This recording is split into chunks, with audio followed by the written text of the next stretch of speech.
नमस्कार दोस्तों, Omvati judicial classes में आपका स्वागत है। और इसमें आपको जो जानकारी दी जाएगी वो विधि के क्षेत्र में जानकारी दी जाएगी, और जो भी जानकारी दी जाएगी वो PCSJ, APO, HJS या विधि के अन्य जो भी एग्ज़ाम हैं उनके संबंध में जानकारी दी जाएगी।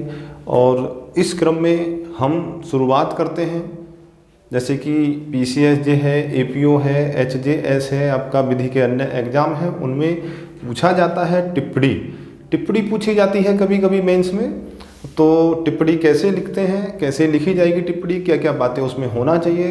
कुछ बच्चे जो मेरे साथी हैं, बच्चे हैं, वो सब तैयारी करते हैं, बेहतर करने की तैयारी करते हैं, लेकिन थोड़ी सी जानकारी के अभाव में बहुत बेहतर लिखने के बाद भी कोशिश करते हैं, ये सोचते हैं कि हमने बहुत बेहतर लिखा है, लेकिन फिर भी उन्हें ठीक नंबर नहीं मिल पाते हैं। तो चूँकि टिप्पणी लिखना इतना आसान नहीं होता है मेंस में, चाहे वो आपका APO हो, चाहे PCSJ हो, चाहे HJS हो, तो आज हमारा विषय है हम टिप्पणी कैसे लिखें और टिप्पणी में किन किन बातों का समावेश होना चाहिए। तो वीडियो शुरू करने से पहले एक बार फिर मैं आपका स्वागत करता हूं ओमवती जुडिशल क्लासेज में।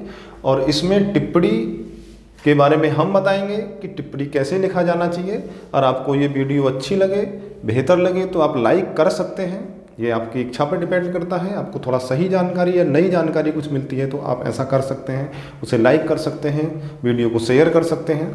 चलिए तो बात करते हैं टिप्पणी पर। देखिए, सामान्य सी बात है कि जो मेंस का एग्ज़ाम होता है तो उसमें क्वेश्चन पूछे जाते हैं, लिखने के लिए उसमें आता है। तो उसमें अगर टिप्पणी पूछी जाती है तो टिप्पणी के लिए कुछ अलग तरीके से लिखना रहता है, और सामान्य रूप से अगर प्रश्न पूछा जाता है तो उसमें कुछ अलग तरीके से लिखना रहता है। क्योंकि टिप्पणी में जो भी प्रश्न आपसे किया जा रहा है, जो भी जिस विषय के संबंध में टिप्पणी आपसे पूछी जा रही है, लिखने के लिए आ रही है, उसमें उससे संबंधित सभी बातों का समावेश होना चाहिए। तो तब हमारी टिप्पणी पूर्ण हो जाती है। अर्थात जो मूल बातें हैं उस विषय से संबंधित, उन्हें सूक्ष्म में, उसमें संक्षेप में लिखना ही टिप्पणी कहा जाता है। अब देखिए, अगर हम बात करें, जैसे इंडियन एविडेंस एक्ट है तो उसमें एक ही समव्यवहार के भाग धारा 6, जैसे रेस जस्टे है वो धारा 6 से ही संबंधित है। तो उसमें रेस जस्टे पे अगर टिप्पणी लिखने के लिए आती है तो दूसरे तरीके से हमें लिखना रहता है। एक ही समव्यवहार के भाग को समझाइए, अगर ऐसे लिखने के लिए आता है तो हमें दूसरे तरीके से लिखना रहता है। इसी प्रकार से चाहे हम CRPC की बात करें, चाहे हम IPC की बात करें, तो सभी में जो टिप्पणी लिखने के लिए आती है, किसी पॉइंट पर लिखने के लिए आती है, जैसे आपका चोरी है, चोरी से आप क्या समझते हैं, चोरी कब लूट में परिवर्तित हो जाता है, इस तरीके से अगर आपसे पूछा जाता है प्रश्न तो उसका आंसर दूसरे तरीके से लिखा जाएगा। और चोरी पर टिप्पणी लिखने के लिए आती है तो वो दूसरे तरीके से लिखा जाएगा। तो आज देखिए, हम बात करेंगे IPC में एक सेक्शन है 304B, और 304B ये संबंधित है दहेज मृत्यु से।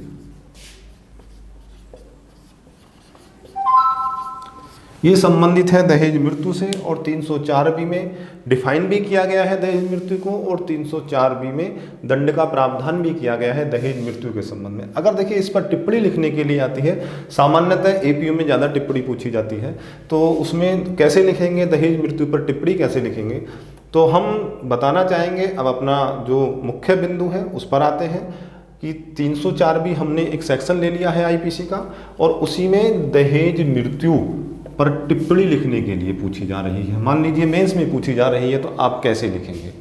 तो सबसे पहले हम बात करेंगे कि कैसे लिखना है। तो सबसे पहले, चूंकि दहेज मृत्यु जो धारा 304B में डिफाइन है और दंडनीय बनाया गया है, इसे IPC के अध्याय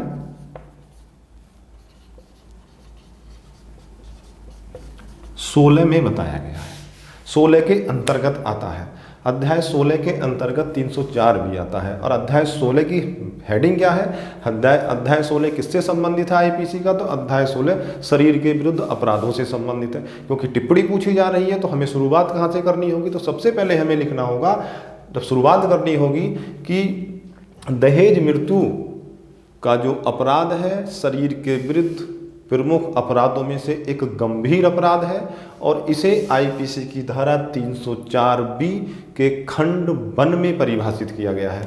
304B का खंड 1 में परिभाषित किया गया है। इसे लिखने के पश्चात फिर आप लिखेंगे 304B का खंड 1, इसके अनुसार बेयर एक्ट की भाषा लिखेंगे। उसमें क्या कहा गया है? उसमें कहा गया है कि जब किसी स्त्री की मृत्यु उसके दाह या किसी स्त्री की मृत्यु किसी दाह या शारीरिक क्षति के कारण हो जाती है या 7 वर्ष के भीतर, विवाह के 7 वर्ष के अंदर असामान्य परिस्थितियों में हो जाती है और यह साबित कर दिया जाता है कि इसकी ऐसी महिला की मृत्यु या विवाहिता की मृत्यु होने से पहले उससे दहेज की मांग की गई थी, उसके साथ क्रूरता की गई थी या उसे तंग या परेशान किया गया था, तो ये कहा जाएगा कि दहेज मृत्यु कारित की गई है। तो क्या कहा जाएगा? दहेज मृत्यु कारित की गई है। 2 बातें हैं दहेज मृत्यु में धारा 300B के खंड 1 के अंतर्गत। पहली स्थिति ये बता दी गई है कि जब किसी विवाहिता की या किसी स्त्री की दाह या अन्य क्षति के कारण मृत्यु हो जाती है या विवाह के 7 वर्ष के भीतर असामान्य परिस्थितियों में उसकी मृत्यु हो जाती है और यह साबित कर दिया जाता है कि पति या उसके नातेदारों द्वारा उससे दहेज की मांग की गई थी, उसे प्रताड़ित किया गया था, उसके साथ क्रूरता की गई थी, तो कहा जाएगा कि उन्होंने दहेज मृत्यु कारित की है। अब यहाँ पर थोड़ा सा बताना चाहूँगा, यहाँ पर लिखा गया है दहेज मृत्यु।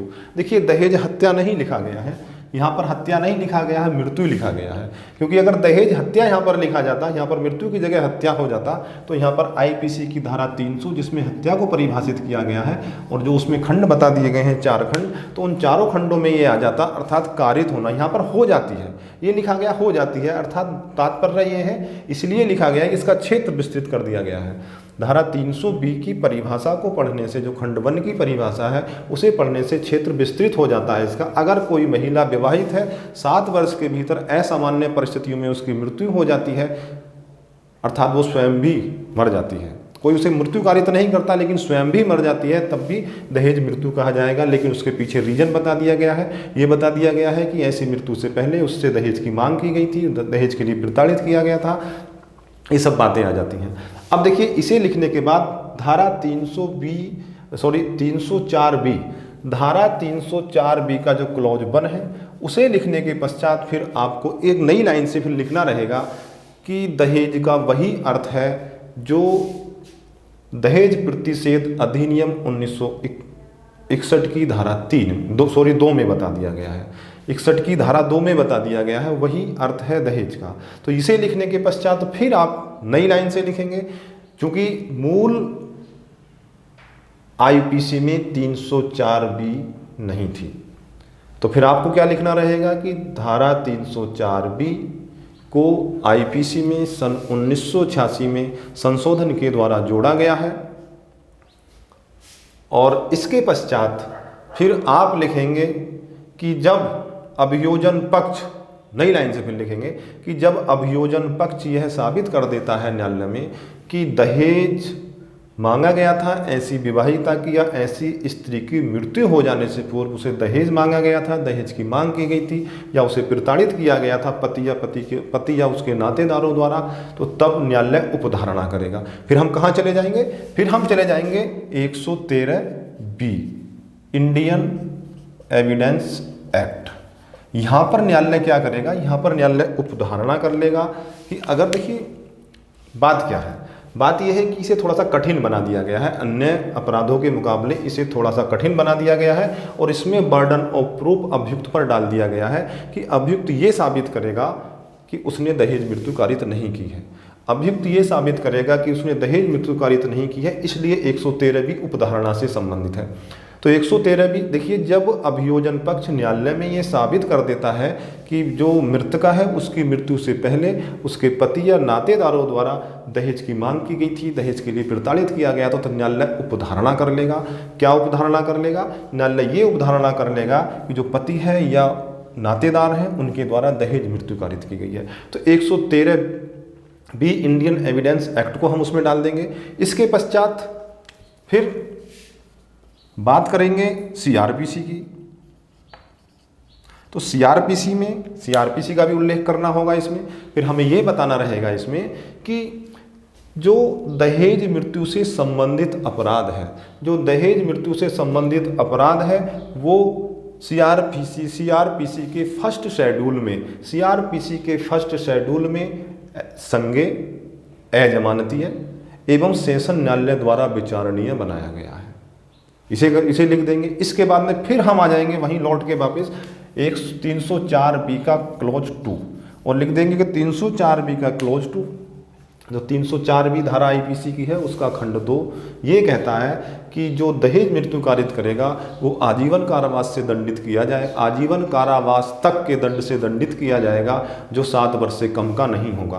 क्योंकि यहाँ से देखिए, आपने देखा होगा, अगर आप तैयारी कर रहे हैं तो आपने देखा होगा कि 304B के जो खंड 2 है उससे प्री का सवाल पूछा जाता, उसमें जुर्माना शब्द का प्रयोग नहीं किया गया है, लेकिन जुर्माना सम्मिलित है।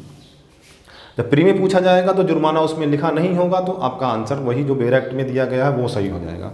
अब देखिए इसके बाद क्या करेंगे, इसके बाद में देखिए, इसके बाद में कहेंगे कि जो दहेज मृत्यु से संबंधित दंडनीय अपराध जो बनाया गया है आईपीसी की धारा 304B में, किस उद्देश्य से बनाया गया है, इसे किस उद्देश्य से इसमें सम्मिलित किया गया है, तो सबसे अंत में हम उद्देश्य डाल सकते हैं कि दहेज से होने वाले दहेज के कारण महिलाओं की होने वाली मृत्यु को रोकने के लिए इस धारा को या इस एक्ट को या इस कृत्य को दंडनीय बनाया गया है।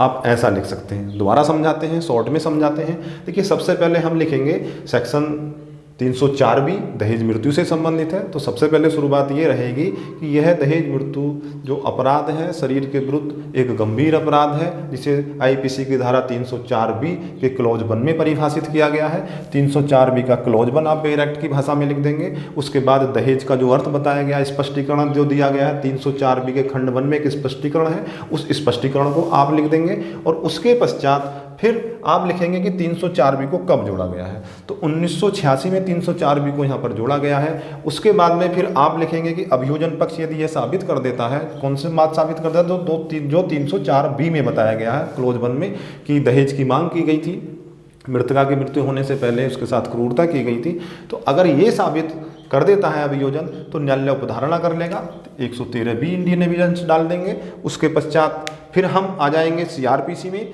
तो सीआरपीसी में फिर हमें लिखना रहेगा कि जो दहेज मृत्यु का अपराध है ये संज्ञेय अपराध है,